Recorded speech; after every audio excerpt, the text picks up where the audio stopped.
নমস্কার বন্ধুরা, রুবিস কিচেনে আপনাদেরকে জানাই স্বাগত। আজকে আপনাদেরকে দেখাবো একটা সবজির ঝোল। তার জন্য কেটে নিয়েছি আলু, ফুলকপি, বেগুন আর নিয়েছি একটা টমেটো। তো চলুন দেখে নেওয়া যাক কিভাবে আপনারা শীতকালে এই সবজির ঝোলটা বানাবেন। তো তাই জন্য দেখুন আমি কড়াই বসিয়ে নিয়েছি। কড়াইয়ে দিয়ে দিচ্ছি রিফাইন অয়েল। এরপর এর মধ্যে দিয়ে দেব ফুলকপি। তো ফুলকপিগুলোকে দেখছো তোমরা আমরা কেমন করে কেটেছি, ডুমো ডুমো করে, এভাবেই কেটে নেবে।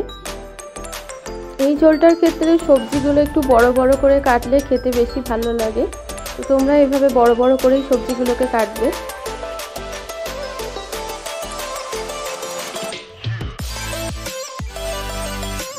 এরপর ফুলকপিগুলোকে একটু ভেজে নিচ্ছি। তো ভাজা হয়ে গেছে, এবার ফুলকপিগুলোকে তুলে নিচ্ছি। এরপর কড়াইয়ে আবার দিয়ে দেবো একটু রিফাইন অয়েল। এরপর দিয়ে দিচ্ছি ডুমো ডুমো করে কেটে রাখা বেগুন। তো বেগুনগুলোকেও এরকম একটু ভেজে নেব। তো এই রান্নাটা মা প্রত্যেক বছর শীতকালে করে, যেহেতু ফ্রেশ ফুলকপি এই সময় পাওয়া যায় আর বেগুনও ফ্রেশ পাওয়া যায়, আর খেতে খুবই সুস্বাদু হয়। দেখো আমার বেগুনগুলো ভাজা হয়ে গেছে, এবার তুলে নিলাম। আবার কড়াইয়ের মধ্যে দিয়ে দিচ্ছি তেল, দিয়ে দিচ্ছি আলু। দেখো আলুগুলোকে তোমরা এরকম লম্বা লম্বা করে কাটবে।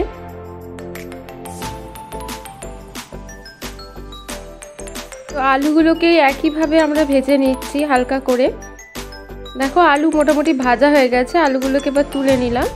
তো কড়াই বসিয়ে নিয়েছি আবার। তো কড়াইয়ের মধ্যে দিয়ে দিচ্ছি সর্ষের তেল, তেজপাতা আর পাঁচফোড়ন দিয়ে দিচ্ছি। এরপর যে টমেটোটা নিয়েছিলাম সেটাও দিয়ে দিচ্ছি কুচি করে। এরপর দেব আদা বাটা, তারপর দিচ্ছি জিরে গুঁড়ো, এরপর দিচ্ছি হলুদ গুঁড়ো।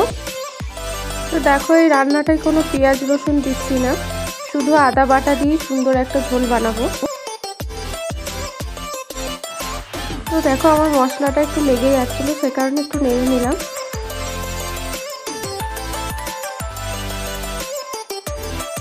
এরপর এর মধ্যে দিয়ে দিচ্ছি পরিমাণ মতো নুন।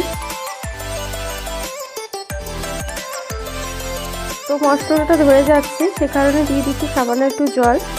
এরপর জল দিয়ে ভালো করে মশলাটাকে কষিয়ে নেব।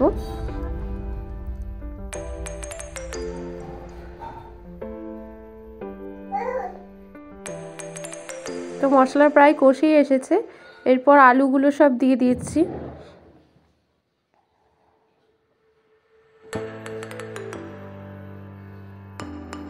আলুগুলো দিয়ে ভালো করে আলু শুদ্ধ মশলাটাকে কষিয়ে নেব। এরপর এর মধ্যে দিয়ে দেব ফুলকপি।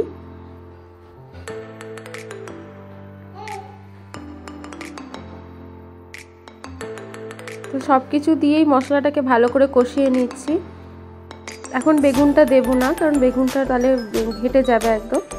এরপর এর মধ্যে দিয়ে দিচ্ছি জল। দেখো আমি জল দেওয়ার পর কিছুক্ষণ ঝোলটাকে একটু গরম হতে দেওয়ার পর আমি এর মধ্যে আস্তে আস্তে বেগুনগুলো ছাড়বো।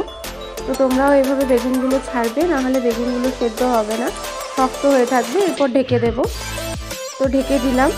তো কিছুক্ষণ ঢেকে রাখার পর দেখো আমি ঢাকা খুলে নিচ্ছি। আমার তরকারিটা হয়েই এসেছে, দেখেছো কিরকম ফুটছে, সব কিছু সেদ্ধ হয়ে গেছে। তো তোমরাও এভাবে বানাও শীতকালে সবজির ঝোল, বেগুন দিয়ে, ফুলকপি দিয়ে, আলু দিয়ে, খেতে খুবই ভালো লাগবে। আর এই রান্নাটা আমার মা করেছে। আমার মা এরকম ধরনের অনেক রকমের ঝোল বানায়, খেতে খুব সুস্বাদু হয়। আর এই আমার চ্যানেলটা নতুন, তো প্লিজ তোমরা অনেক অনেক সাথে থাকো, সাবস্ক্রাইব করো, পাশে থাকো। এর মতো এই পর্যন্ত, দেখা হবে অন্য কোনো রেসিপি নিয়ে।